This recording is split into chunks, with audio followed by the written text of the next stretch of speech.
है। वसीम, देखिए आजम साहब, सबसे बड़ी बात कि हमारी बहन साधना भारती जी हर बात को चिल्ला चिल्ला के बोलती हैं। इन्होंने तोते की तरह जितनी बातों को रटाया गया है उतनी बातें रट के आती हैं और बार बार टीवी पे ये बोलती हैं कि मैं कांग्रेस की राष्ट्रीय प्रवक्ता हूँ। चलिए, आप राष्ट्रीय प्रवक्ता हैं, बहुत अच्छी बात है। बहुत सारे आंकड़े लगातार वही आंकड़े। वसीम साहब, एक मिनट साधना जी, मैं उनको बता देता हूँ।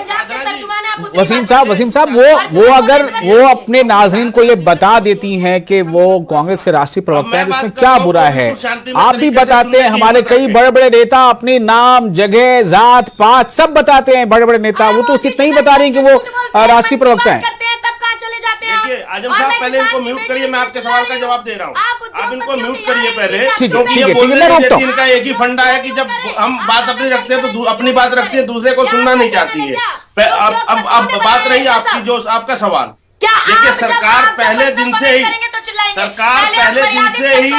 किसानों के लिए नरमी का रुख अख्तियार कर रही थी और लगातार वो जो मांगे किसानों ने रखी, सभी मांगों पे गौर करते हुए सरकार ने पूरी नरमी के साथ पहले तो प्रावधानों में बदलाव करने की बात भी स्वीकार की। उसके बाद अभी सरकार ने इस कानून को 1.5-2 साल के लिए मुलतवी और इसको ठंडे बस्ते में डालने का भी किसानों को प्रस्ताव दे दिया है। उसके बाद मैं ये उम्मीद करता हूँ कि ये जो कल की बैठक है उसके बाद मामले का हल निकल जाएगा और किसान अपने घर जाएंगे। बाकी बात रही साधना भारती जी ने बहुत सारे कानून और बहुत सारे आंकड़े पेश किए, उनसे मैं एक जवाब चाहूंगा कि 2004 में 2003-4 के दौरान जब अटल जी प्रधानमंत्री थे, उस टाइम स्वामीनाथन आयोग के रिपोर्ट का फ्रेमवर्क हुआ, आयोग का गठन हुआ।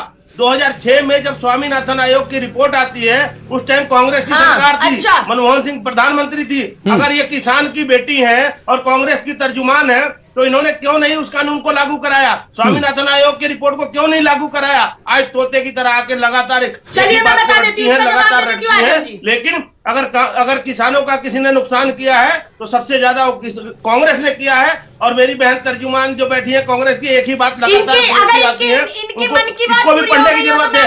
स्वामीनाथन आयोग की रिपोर्ट कब आई, इसको भी पढ़ने की जरूरत है। इस पे उन्होंने काम क्यों नहीं किया? उस फाइल को कहाँ फेंक दी गई कांग्रेस के राज में? आज जो है भारतीय जनता पार्टी की सरकार है, देश के प्रधानमंत्री आदरणीय नरेंद्र मोदी जी किसानों के लिए हर संभव प्रयास। एक मिनट साधना जी, मैं जरा सवाल करता हूं। देखिए वसीम साहब, पहली बात तो ये है कि मैं चाहूंगा कि आपको भी अगर शौक है तो बाज़ाब्ता आप भी जोर से बात कर सकते हैं अगर आपको लगता है कि आपके नाज़रीन ऐसे सुनेंगे, लेकिन कम से कम अल्फाज की जो गरिमा है, जो उसकी सोबरनेस है, उसको बरकरार रखिए।